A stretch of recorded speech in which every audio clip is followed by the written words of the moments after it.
Donald Trump's journey from the White House to a convicted felon is a story of ambition, controversy, and ultimately, the law catching up. His presidency, marked by chaos and division, ended with his defeat in the 2020 election.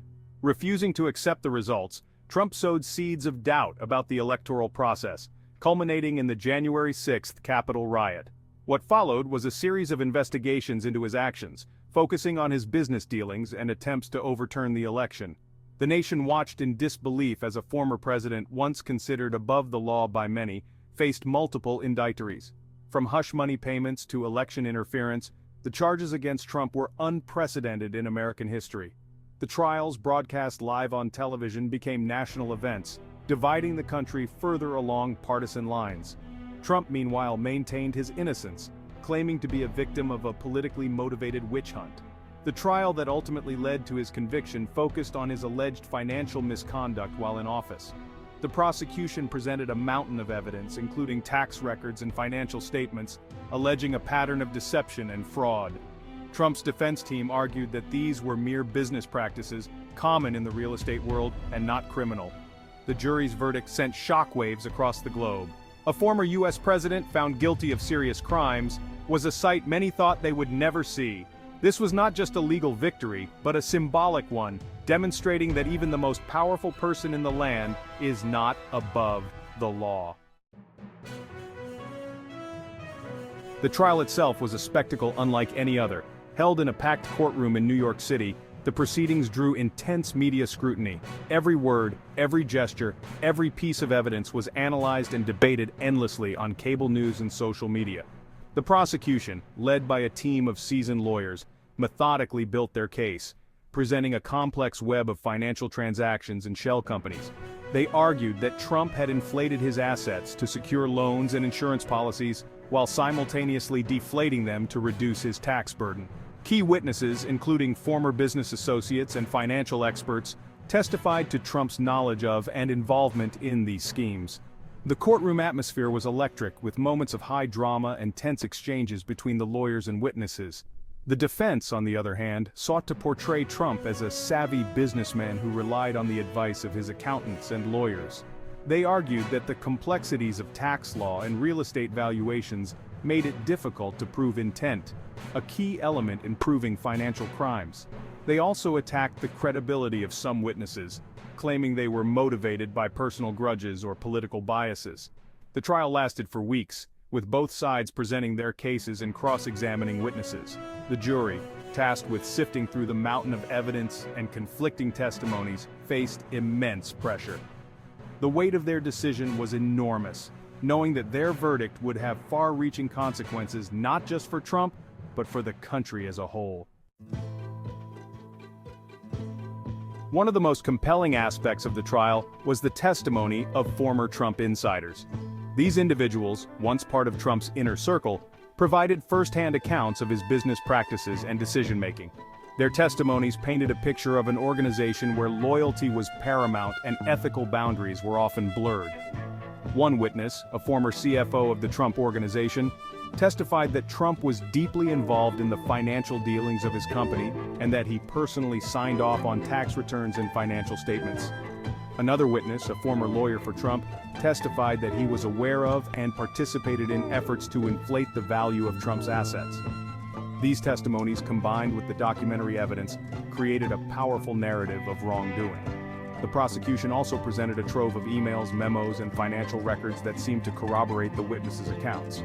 They showed Trump discussing property valuations with his team, asking them to find ways to increase or decrease the value depending on the situation. In some cases, Trump himself seemed to acknowledge the questionable nature of these practices, joking about creative accounting in emails. The defense team tried to downplay the significance of these emails, arguing that they were taken out of context, or that they merely reflected Trump's desire to get the best possible deals. They also pointed out that many of the financial decisions were made by Trump's subordinates, not by Trump himself. However, the sheer volume of evidence and the consistency of the witnesses' accounts made it difficult to dismiss the prosecution's case entirely. After weeks of testimony and deliberation, the jury reached a verdict: guilty. The courtroom erupted in gasps and murmurs as the verdict was read. Trump, who had maintained a defiant demeanor throughout the trial, appeared stunned. His lawyers immediately vowed to appeal, but the damage was done. The verdict sent shockwaves through the nation and the world. For the first time in American history, a former president had been convicted of a crime. The news dominated headlines and airwaves, sparking celebrations among Trump's critics and outrage among his supporters. The verdict was seen as a victory for the rule of law, demonstrating that no one, not even a former president, is above the law. The verdict also had profound implications for American democracy. It showed that the justice system, though imperfect, is capable of holding powerful people accountable. It reaffirmed the principle that everyone is equal under the law. However, it also highlighted the deep divisions within American society, as Trump's supporters refused to accept the verdict and accused the justice system of being rigged against him.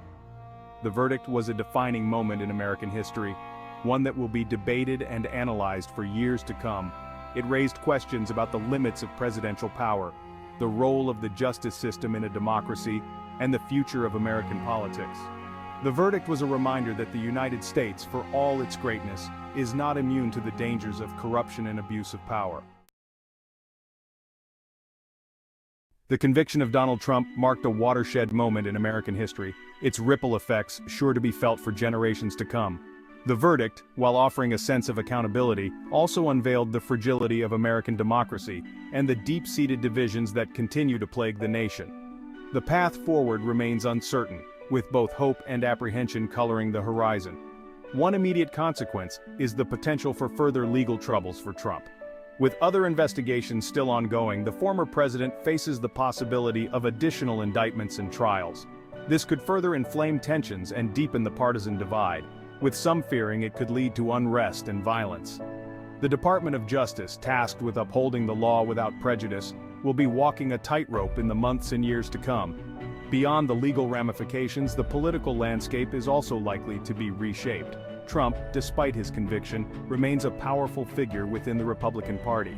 His supporters, many of whom view him as a martyr, are unlikely to abandon him. This raises questions about the future of the GOP and whether it will continue to embrace Trumpism or chart a new course. The conviction also has broader implications for the presidency and the rule of law. It serves as a stark reminder that no one, not even the president, is above the law.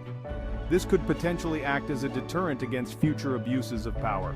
However, it also underscores the importance of a robust and independent judiciary, capable of holding even the most powerful accountable. The future of American democracy hinges on the preservation of these institutions and the principles they uphold.